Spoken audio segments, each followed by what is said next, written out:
Justine, I'm back with a new video. It's on Jason Blaha again, man. One of our favorite influencers, the gym lifting, recruiting, lifting influencer slave, TRT slave. Yeah, man, I love making video reaction videos to him. Okay, this just popped up a bit ago. I don't know. I saw it a while ago, but I have time because I've been busy today. I want to do this really quick. A recap of this. So Blaha says a bodybuilding approach to training is ideal for overall health. What are you talking about? What is healthy about bodybuilding? There's zero health. There's zero. There's nothing. Please name one thing about bodybuilding that makes you healthy. This is bullshit. Bodybuilding type approach to training does make sense if our goal is overall health. Hey everybody, I thought I would chat with you guys and gals a little bit about this today. Look, if you're an unhealthy person eating a fake slave prisoner diet, then no matter of amount of exercise that you do is going to promote good health. The only way you're going to get healthy is if you stop eating that slave prisoner food and start eating your food. You as a carnivore start eating meat, what you're supposed to as a carnivore, and stop eating fake food. Get it, bro? Yeah. So weightlifting has no health benefits because unless it can stop you eating the fake food, maybe, I don't know. Will it stop you somehow? Maybe if the weight drops on your head. But that's not a health benefit either. So there you go. So if you have diabetes or something because you're eating fake food or whatever, weightlifting is not going to cure you. You understand what's going to cure you? Stop eating the fake food and then you'll be cured. Doctor, every time I do this, my arm hurts. Stop doing that. And oh, my arm stopped hurting. And when I make this statement, this may get a little resistance, particularly from a lot of the pure strength world, something that I come from historically, but something that I want people to think. Where he comes from historically, injecting strength in him, the injecting fake strength world. Man, he's admitted to all of these things. The most artificial lifter on the internet, Jason Blaha.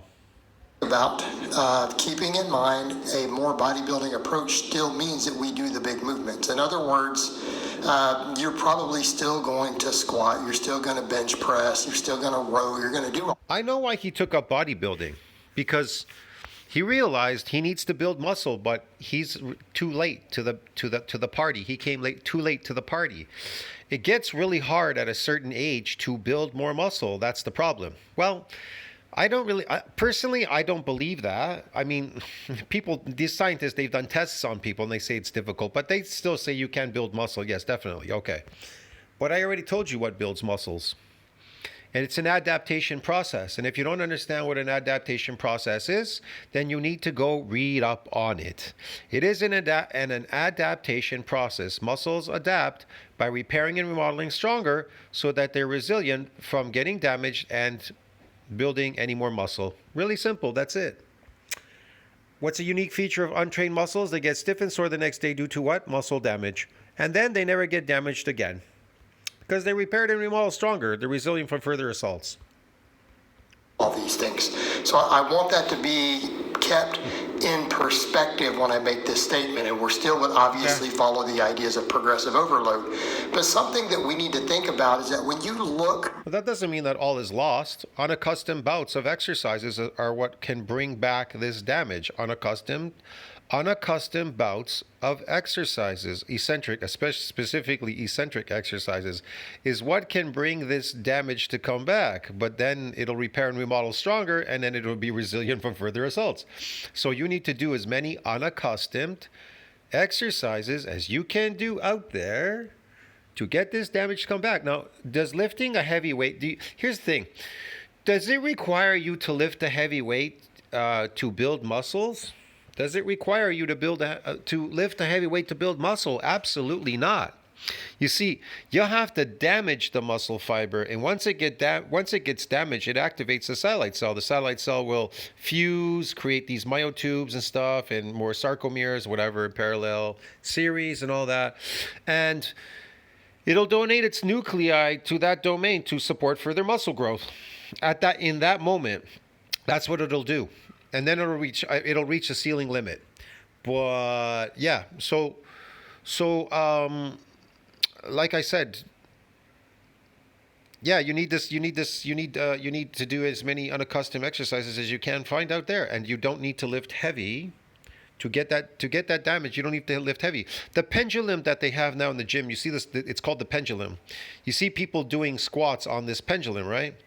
I see people doing 25 pounds on there. You don't even need to put 25 pounds on there. You can just simply rock back and forth as many repetitions as you can to cause damage to the fiber, the eccentric part, of course.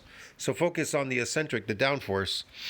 And do as many as you can, and that will cause damage to the muscle fiber. And once it causes damage, it'll repair and remodel stronger, and then it'll be resilient from further assaults. So even if you start going back on the pendulum and trying to get more of it, it'll be very difficult unless you can increase. If you can increase the repetitions like super high and maybe bring back this damage, then it's a possibility you may get one more adaptation out of it. Maybe one, maybe two if you're lucky. I'm not really sure. I can't tell you for sure. But they'll definitely reach ceiling limits each time. And the satellite cell can't donate any more extra nuclei to that domain to support further muscle growth. See what I mean? That's the thing. So as many unaccustomed exercises that you can do out there that you should get to try to get these nuclei to support further muscle growth. Because it's based on an adaptation process. That means the protective effect. If you don't understand what the protective effect is, well then read up on it. At health. When you look at health, every single ounce of muscle that we gain is protective against a lot of various health issues. So we need to be extremely clear on that. Extremely clear Protective from health issues? It doesn't protect you from any health issues lifting weights. What are you talking about? on that. That every single drop of muscle that a human being can gain, at least drug-free, right? A lot of people are like, well, this person is too heavily muscle. Drugs don't build muscles. I don't know what he's talking about. Drugs don't bypass myonuclear domain size limit. Get it? The satellite cells beyond where it could donate any extra nuclei. How does a drug get satellite cells to donate its nuclei? This guy's crazy. I don't know what you're talking about, man. There is no drugs, nothing that can bypass that M&D size limit. The only thing that can bypass it is unaccustomed exercise is known to cause widespread muscle damage. That's it, Dudesky. Okay, but they're probably not natural.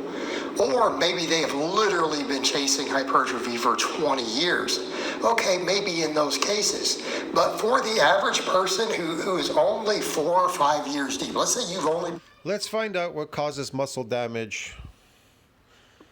To get this nuclei or satellite cell to donate its nuclei to that domain to support further muscle growth. When muscle fibers are damaged or need to grow, satellite cells are activated and they fuse with existing muscle fibers during the process. Satellite cell donate their nuclei, which become myonucleated synthesis to what? To essential for protein synthesis and muscle fiber growth. They're essential.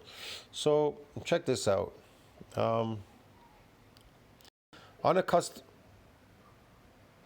Unaccustomed exercise.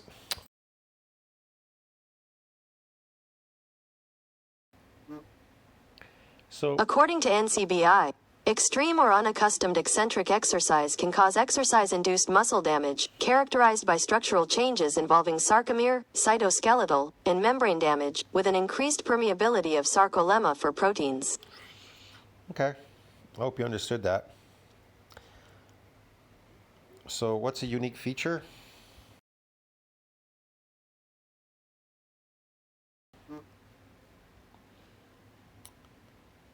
Okay, hold on a second.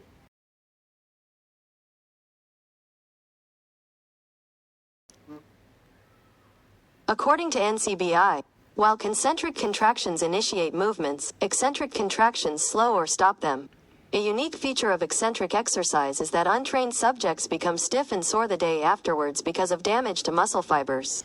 You see that? They never say that trained muscles get damaged. Trained muscles in the gym don't get damaged. You have to be far from trained. See what I mean? Yeah, man. And here's the thing. So what activates the satellite cell? Okay.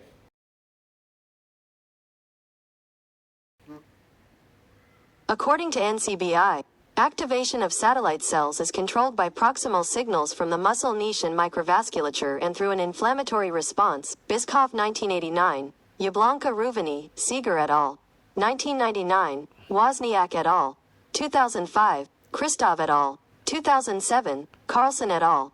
2008, Gopinath and Rondo 2008, Shavlakadze et al. So the activation of salad cells are controlled by proxy signals from the muscle niche in musculovascular through an inflammatory response. Yeah, an inflammatory response. But that inflammatory response happens when they're damaged. Look, how to activate satellite cells for muscle growth. How do you activate them? Satellite cells go into a state of dormancy for the body of them unnecessary due to sedentary lifestyle. Yeah, they're quiescent. Researchers found that satellite cells are activated through various signal pathways as a response to exercise. Okay, we know, but what is that response to exercise? It's obvious. It's muscle injury. Hi, man. Here.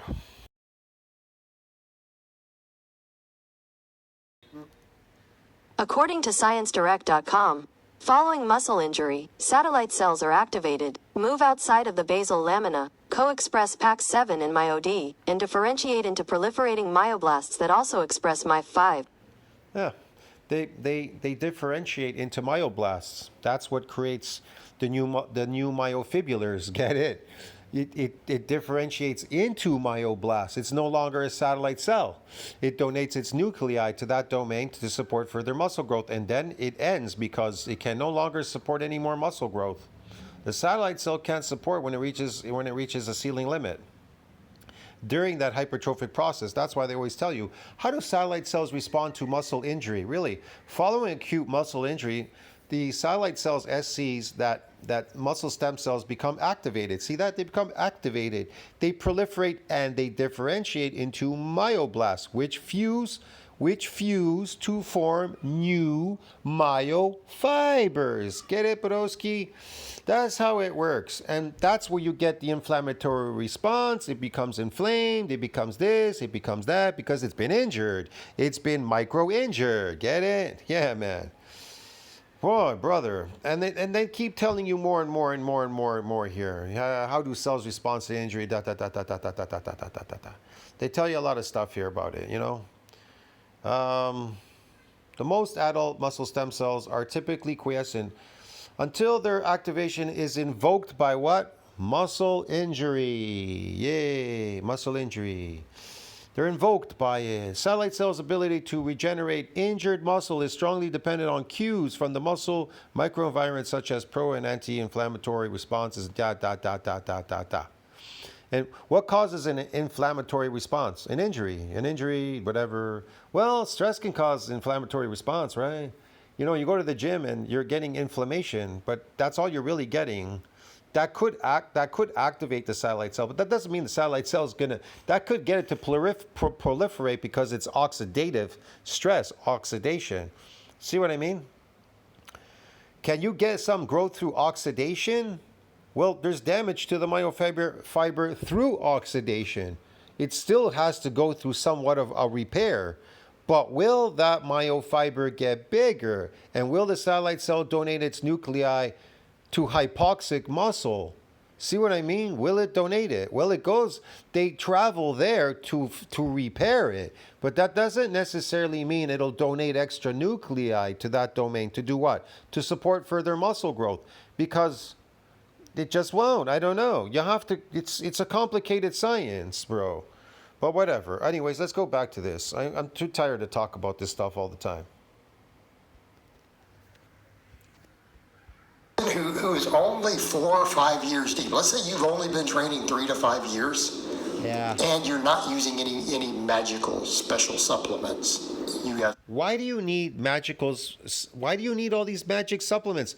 Blaha says that you're building muscles. You're lifting and you're building muscles all the time. He shows you, he demonstrates all the time. This builds muscles, these dumbbells build muscles, the deadlift builds muscles, the squats build muscles. All these things are building muscles. So why do you need magic supplements? You know what I'm talking about there. In that Are you building or aren't you? Which one is it, dude? case, the likelihood that you will gain enough muscle to have any negative effects on your speed, your health. Really? Then why aren't you gaining any muscle to have effects on your speed and health and everything? Why are your arms so small and your chest drooping? They look like man boobs. And why are you so red? You look like these people in the Olympics. What are you doing? Blood doping? Is it TRT? Are you taking steroids, bro? Okay, I know you're taking steroids because you admitted to it. Maybe that's what's causing you to light up like a cherry. Look at this guy. He's like a red cherry, bro. This is ridiculous. I gotta copy this. This is crazy. Your blood pressure, anything is nearly Blood pressure. Have you seen yours? zero. It is almost impossible. Okay, it's almost impossible.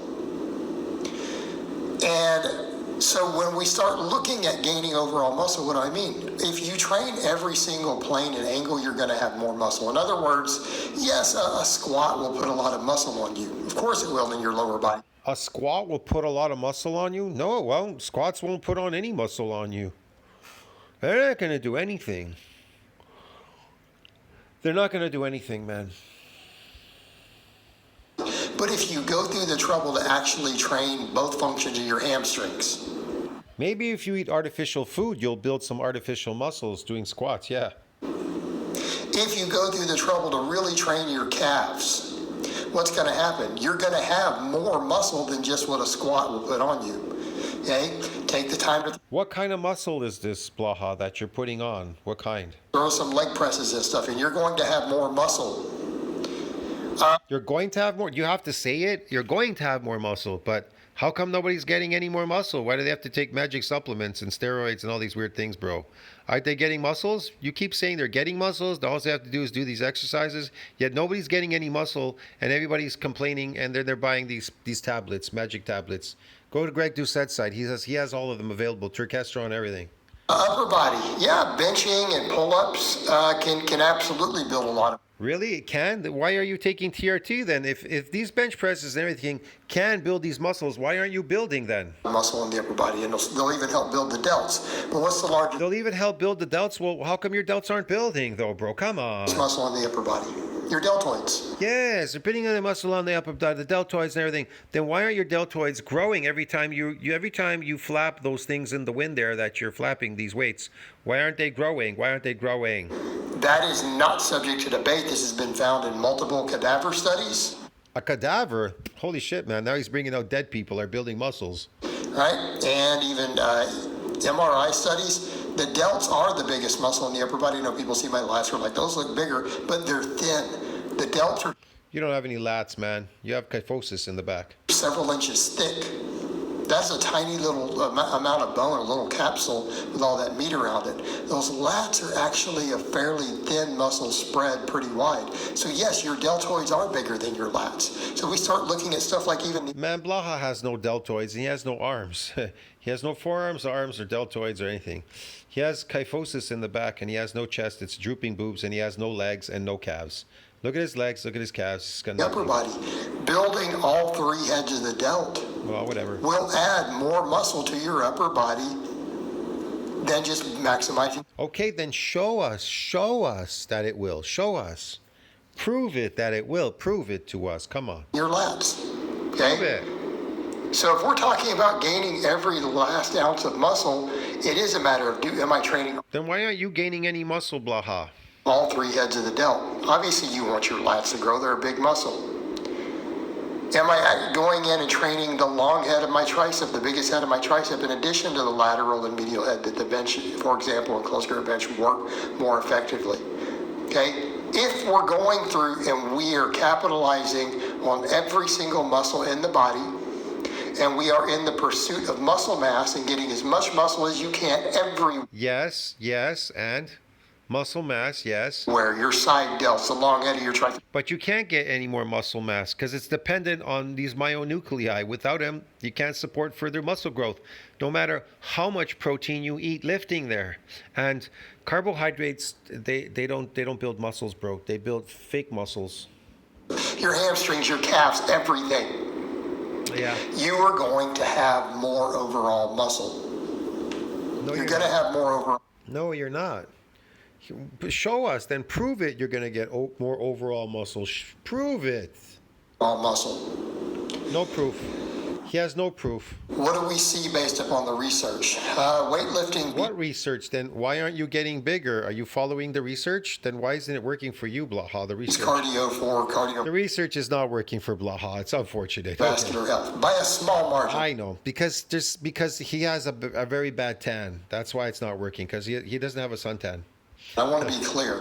Okay. This is what meta-analysis and large-scale studies have shown. It is? Oh, that's what it's. Oh, that's what they are for. I had no clue. Okay, resistance training is better for your heart when stacked only one or the other. Oh yeah. Okay. Now, I want to be clear that the data also showed when you do both, it's even better. Okay, so it's something like cardio gives you about 80% of the health benefits that weight training does for that. It does it? Oh, okay. But when you add cardio to the weight training, there is a larger effect.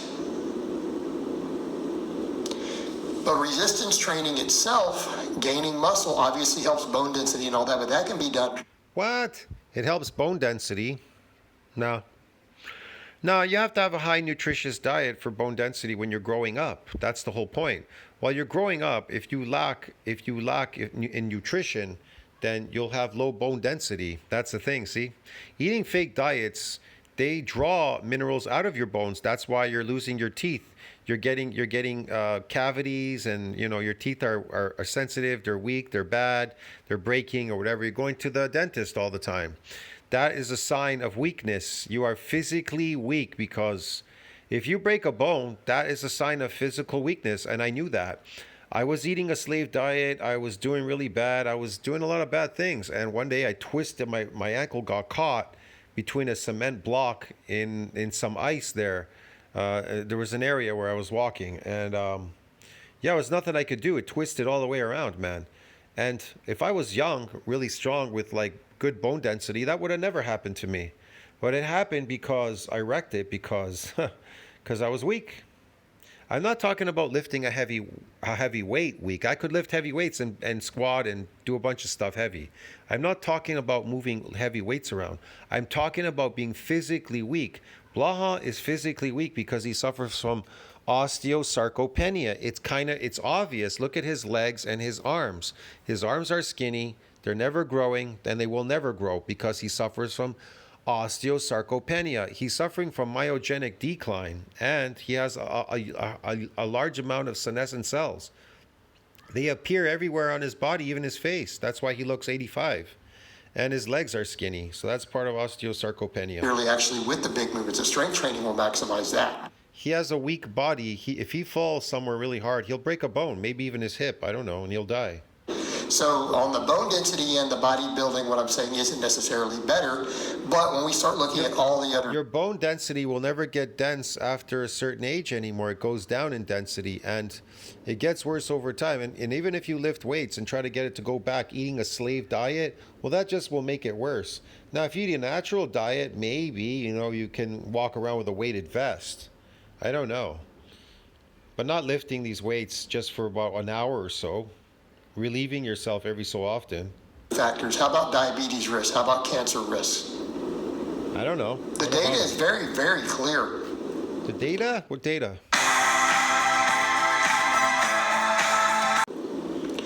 Muscle mass itself What is the data? is protective against diabetes. Muscle mass... No, muscle mass is protected from any more damage. Get it? It's protected. It's adapted by protecting itself from further assaults, from you assaulting it with these crazy weights, broski, Mr. Blaha. You understand, Blaha?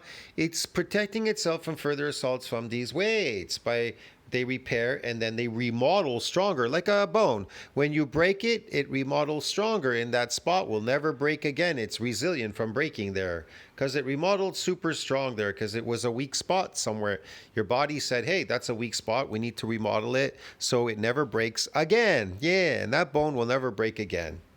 Yeah. Itself is protective against most forms of cancer, literally through the exact same pathway. Insulin control. Okay? In other words, muscle mass is protective against elevated insulin levels. No, it's protected from any further assaults from your weightlifting. Yes, when they repair and remodel the very first time when you're untrained, because that's a unique feature of untrained muscles. They get damaged. Now, people say, couldn't I just do a low-carb diet? That is actually less protective than muscle mass. No, carbohydrates will build phony muscles, not real ones. They'll load glycogen in the muscle in the form of energy, giving the appearance you have muscles. Okay? I want to be clear on that. Studies have also consistently shown, and data shows, that people who barely resistance train or barely exercise, who follow even deep ketogenic diets, still have higher circulating levels of insulin than people who do lots of resistance training. Shouldn't be eating any carbs at all anyways, any fake diet, fake food, dude. With large amounts of muscle who eat a carb-based diet. You still... Large amounts of muscle that eat a large carb diet. Okay, let's find out what that is based on exactly. Okay.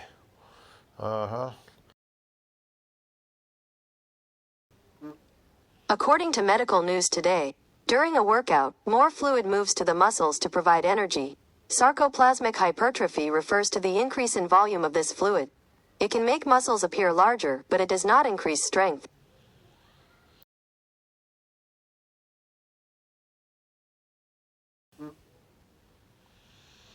What causes sarcoplasmic hypertrophy? The expansion of sarcoplasm related to myofibrillar addition. Yes, we know that. So,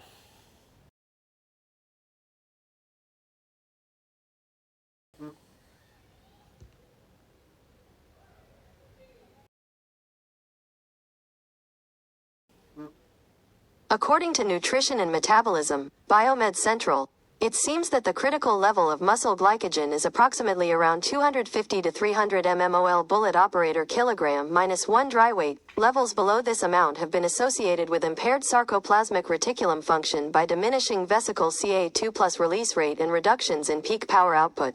okay, peak power output. You need a lot of glycogen in there, but it also, glycogen is stored in the sarcoplasm. The sarcoplasm contains glycogen, a lipid. Remember, it is a lipid. The latter being an addition source of energy via fatty acid oxidation. And here's the thing. It can become very toxic if you load it. The sarcoplasm expands. It can expand a lot with glycogen. But here's what happens. It becomes toxic. It becomes toxic, and it's a lipid. Now, is this low lipid? This may be low lipid levels, which is bad for you. A low lipid level is very bad. Let's just put it this way. Loading glycogen, eating fake diets, and loading this glycogen from carbohydrates is very bad for you in the long run. Now, maybe not in the short run, but in the long run, you'll become dysfunctional as you get older. At some point, you're going to hit some age, like age something, whatever, and then one day you're gonna go, holy fuck, I can't lift this weight, and it'll get worse and worse. You'll get weaker and weaker trying to lift that weight. Your mitochondria will become dysfunctional. You're gonna lose your strength moving stuff around. You're gonna lose your power. That's gonna be even worse. You're gonna be literally crippled, and you're not gonna like it, trust me. Yeah, sarcoplasm is the cytoplasm of a muscle cell. It is capable of cytoplasm or other cells, but it contains usually large amounts of what? Glycogen, a polymer of glucose, myoglobin, and red-colored protein, necessary binding oxygen molecules that diffuse into muscle fibers and mitochondria. It can help, you know that, but it's nothing. Something that I wouldn't want to do anymore. Now I'm too old to do these things. It'll destroy me. I did it when I was young, and I got away with a lot of stuff, but I don't want that anymore. Some of it destroyed me, but what can I say, man? These things, they happen. Let's watch the video. Will have less insulin response. In fact, at that point, insulin becomes extremely beneficial because it's anabolic, helps you gain even more muscle, even though you produce a lot less. Okay, insulin is anabolic, but the only time it's going to help you gain as much muscle as you can gain, it's going to happen when you're untrained. That's when you're going to gain the most muscle, when you're untrained. Untrained muscles, they get a unique feature of untrained muscles, they get damaged. A unique feature of trained muscles, they become adapted. They're adapted. They no longer damage anymore because they're adapted. It is an anabolic hormone, arguably the most anabolic hormone. So It is anabolic, but it what will happen when insulin. Listen, when that insulin goes up and you eat carbohydrates, because that's what's going to increase insulin. Here's the thing, he's ridiculous. So let's say you eat complex carbohydrates. They don't spike insulin. They release insulin, but they don't spike it like these, the sugar and stuff, the simple carbs. And so, okay, they're going to increase it, but guess what's there? Glycogen. And so it's going to grab that glycogen and load it into the muscle. It's going to store it as an energy source. And it's going to keep storing it because you are an endurance athlete now, lifting. You're a lifting slave, endurance athlete, lifting slave, bro. Get it? Find is that the little bit of insulin you do produce, your body just needs less of it to fuel your muscles, so it makes less because it shuttles. Yeah, but if there isn't anything damaged there for it to build, then what use is that hormone, the insulin? There's nothing to build there. It already built, it already remodeled, it already repaired and remodeled stronger. It's now resilient from further assaults. There's nothing building there. If there's no damage, there's no growth. It's no damage, there's no growth. If there's nothing damaged, there's nothing to grow if there's nothing damaged. Get it, bro? Carbohydrates in, but the bit of it that you do produce, where do you think most of it then goes? Towards your muscle tissue. What? Your muscles become. It goes towards your muscle tissue, and do what if there's no nuclei to support further muscle growth? What are you yammering about? Blood sugar and an insulin sink. They Blood keep your sugar. levels actually considerably lower. Eh? Right? They keep the circulating insulin and your fasting glucose lower than even if you did an extremely low carb diet. And what or about doing it? a higher carb diet. And what about that? Okay? What about it? It is protective. It's protective, eh? Therefore, it makes it protective against cancer, diabetes. What? Then we come over to, as we get older and older, sarcopenia is a killer later in life. Yeah, that's what he's suffering from, sarcopenia. Well, if we've gained as much muscle as possible and we've kept our muscles fit, But he hasn't gained as much muscle as possible, and he hasn't kept them fit. What's he talking about? and we continue to do that into old age, we reverse sarcopenia. But he's not reversing sarcopenia. He's suffering from it. He has psoriasis on his legs. He has autoimmune diseases, and he's suffering from sarcopenia because he has skinny arms, a big waist, and skinny legs. Yeah, look at him. Look how he looks. This is sarcopenia. What is he talking about? He looks 85. So again, when you look at it from this approach and then the lower impact on joints, because let's be honest, coming in and doing heavy squats and heavy bench and heavy deadlifts week after week, doing fives like a starting strength approach or something, versus doing them with a little more reps and then filling in the rest of your volume with smaller, easier exercises, 10 reps, 15 reps. Oh, yeah. Right? Joints last longer. What? Build nice strong tendons, everything benefits. This is actually a much better approach for longevity and health. Because again, we are maximizing muscle mass throughout the entire body, top to bottom. Again, when I say a bodybuilding approach, that means you're training your calves. It means you're training your side delts. You're training everything. You're going to be better off in the long term. All right, guys, but that's really all I have to say on that. You're not going to be better in the long term. You're gonna become like Blaha. I'll see you in the next one. Ciao, friends. Tell me what you think about that. Like, subscribe, support the channel. See you in the next video. Ciao.